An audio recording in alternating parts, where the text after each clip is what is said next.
안녕하세요. 지난 한 주 동안 평안하셨습니까? 본 방송은 일본 주간 뉴스, 일본 문화와 역사, 제일동포 정보의 소식을 전하는 일본 돋보기입니다. 오늘은 일본 주간 뉴스를 전해드리는 3회째 방송입니다.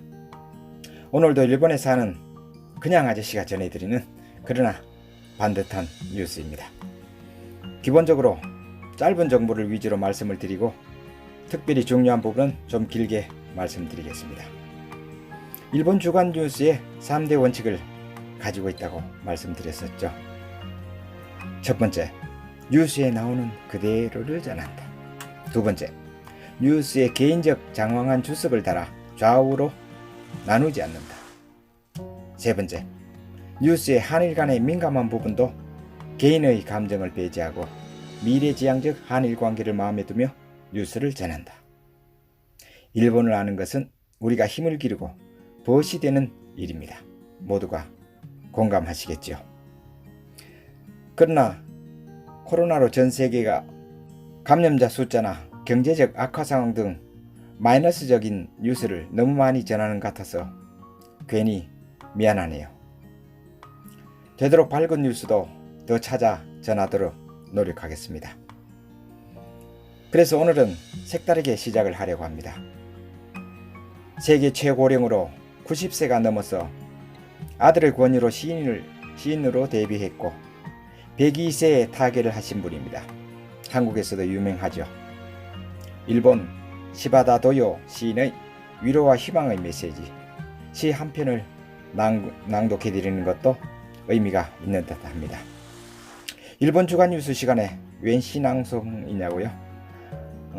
저는 뉴스뿐만 아니라 일본의 모든 정보를 전해드리고 싶고 저 또한 부족한 이름 없는 시인이기도 하기 때문입니다. 이 어려운 시기에 세계의 모든 분들에게 위로가 되면 좋겠습니다. 낭송해 올리겠습니다. 약해지지 마. 있잖아. 불행하다고 한숨 짓지 마. 햇살과 산들바람은 한쪽 편만 들지 않아. 꿈은 평등하게 꿀 수 있는 거야. 나도 괴로운 일 많았지만 살아있어 좋았어. 너도 약해지지 마. 감사합니다. 오늘은 2020년 8월 2일에서 8월 8일자 일본 주간 뉴스입니다. 자, 시작합니다. 도쿄도 오가사와라 쇼토의 무인도 니시노지마에서 2013년 이래로 다시 분화가 시작되었습니다. 도쿄에서 남쪽 바다로 약 1000km 정도 떨어져 있는 섬입니다. 거리에 놀라셨겠죠. 일본은 세계적인 해양 면적이 큰 국가입니다. 해양 영토를 포함하면 일본은 세계에서 5위에서 7위 정도의 넓은 국가가 된다고 합니다. 다음 뉴스입니다. 스마트폰의 인기 어플의 약 90%가 소비자의 위치 정보를 업자 측에 공유가 되어지고 있다고 합니다. 포스트 아베 이시바에 중국이 뜨거운 시선을 주면서 회담 요청으로 외교력 시험, 주일 대사와 홍콩 문제 등 의견 교환, 캐논 메디컬 10분이면 판정 가능한 코로나 진단키트 9월에 발매, 일본 남성의 육아휴직 7.48% 불과, 여성은 83%, 스모 데르노 후짓 우승, 또 몽골 출신, 호주의 야심 제2의 실리콘밸리 시드니에서는 일본 400개 대학 코로나 학비 반환 요구 거부, 독자적인 학생 지원금은 3만엔에서 5만엔 지급, 소프트뱅크 그룹 400억엔 세금 탈루 도쿄 국세청 지적, 일본 증용공 문제 한국의 자산 매각에 맞서 외교, 경제, 국제적 대항 조치 등 복수안 검토, 특히 금융제재도 검토, 원만히 해결되기를 기대합니다.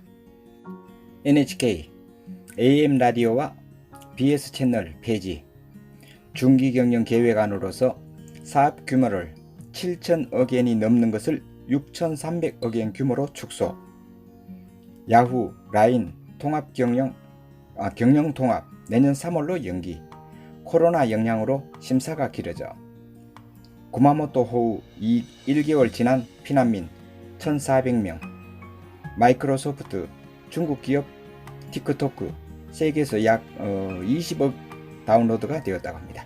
매수 교섭 계속, 트럼프 반대하나, 일본 관방장관 아베 총리 건강 이상설 부정, 일본 제철 올해 1200억 엔 적자 전망, 적기지 공격력 자민당 안에 총리가 실행의 의혹, 중국 위협의 전략 변경 염두, 일본 국내 통신업계 미국의 규제로 중국 업체와 거래 이탈 가속, 중국 홍콩에서 1일 20만 명 DNA 검사 방침, 원폭 투하 8월 6일로 75년, 히로시마 원폭의 날이다. 코로나로 참여자를 대폭 축소해서 행사를 했다. 세계 핵탄두 총수는 약 14,000개로 그 추이는 1985년이 피크로 2020년 현재까지 지속적으로 감소하고 있다. 러시아와 미국 두 국가의 핵탄두는 전체 추정치의 95% 이상을 차지한다. 일본 인구 2009년 피크 이래로 11년 연속 감소, 전년보다도 약 50만 명이 줄었다. 반면 외국인 숫자는 2%를 넘었다. 현재 약 286만 명이다. 혼다 808억 엔 적자, 4월에서 6월기 처음 순손실, 고향 후루사토 납세 7년 만에 감소. 후루사토 납세라고 하는 것은 도쿄에서 근무를 해도 고향 쪽에 세금을 내고 싶으면 그렇게 할 수 있는 제도를 이야기합니다. 참고로 제일 많은 순위는 오사카, 미야자키, 홋카이도, 사가 등에 소속된 시가 포함되어 있습니다. 내각 지지율 30대에도 하락.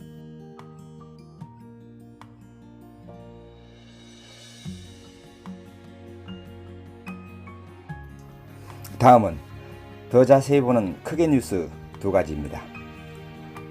1. 도쿄도 조선인 학살 추도식 공원 사용에 서약서 요구 않기로. 아사히신문입니다. 참고 설명입니다. 일본의 많은 자료에 조선이란 단어가 등장합니다. 그러면 우리는 북한을 지칭하는 것으로 생각을 하지만 조선인이라 하면 북한이 아니고 역사 속 조선 또는 한반도인을 지칭하는 경우가 많습니다. 현재 일본인들은 북한을 지칭할 때 반드시 북조선이라고 합니다. 자, 뉴스 이어가겠습니다. 조선인 학살 추모식 공원 사용 서약서 요구 않기로 도쿄도가 한발 물러섰다. 관동 대지진 때의 유언비어 등으로 학살된 조선인 희생자의 추도식전에 대해 회장의 공원을 관리하는 도쿄도가 주최자에게 서약서의 제출을 요구한 문제로 도쿄도는 서약서 없이 공원 사용을 허가할 방침으로 전환했었다. 추도식전은 1974년부터 조일협회 등에 만드는 실행위원회가 매년 9월 1일에 도립 요코하미 공원 스미다구에 있습니다. 조선인 희생자 추도비 앞에 열어왔다. 여기서 참조 말씀을 잠깐 드리겠습니다. 조일협회의 성격은 1951년에 만들어진 민단 측에 가까운 애매한 단체로 당시의 한반도와 일본이 함께 만든 조직입니다. 서약서 제출의 문제는 2017년부터 학살의 사실을 부정하는 일본 단체 소요카제도 같은 시각에 같은 공원에서 위령제를 개최 작년에는 항의하는 운동가와 충돌도 있었기 때문입니다. 도쿄도는 관리자가 집회 중지를 지시하면 따르겠습니다 라는 서약서를 제출하라고 주최 측에 요구했었습니다. 도쿄도는 향후도 필요가 생기면 서약서를 제출받는다라고 이야기했다. 이번 9월 추도식은 신형 코로나 바이러스 감염 방지를 위해 일반 참가자를 포함시키지 않고 실시하며 인터넷으로 중계한다. 소요가제는 작년 집회에서 불량 제1조선인들에게 가족을 살해당했다 등의 발언이 있었다. 이 발언에 대해서 도쿄도는 인권 존중 조례에 근거하는 부당한 차별적 언동, 헤이트 스피치에 해당한다고 인정해 3일 발표했다. 추도식에 대해서 역대 도지사들이 추도문을 보내왔지만 고이케 유리코 지사는 희생자 수에 대해서 다양한 의견이 있다며 2017년부터 미뤄왔다. 2. 세븐일레븐 미 편의점 스피드웨이 2조엔 매수. 일본의 편의점으로 성장한 세븐아이 회사가 일본의 편의점 2조엔 인수를 했다고 합니다.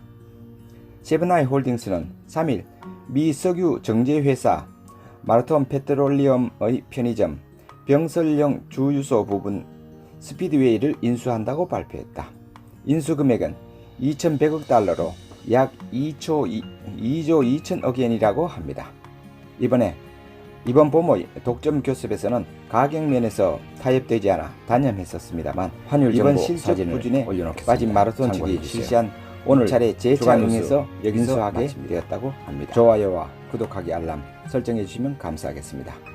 미래지향적 한일관계 꼭 여러분들과 함께 만들어 가겠습니다. 다음 방송은 완성도가 더 높아지도록 노력하겠습니다. 여러분들의 발전적 댓글도 기다리겠습니다. 사요나라.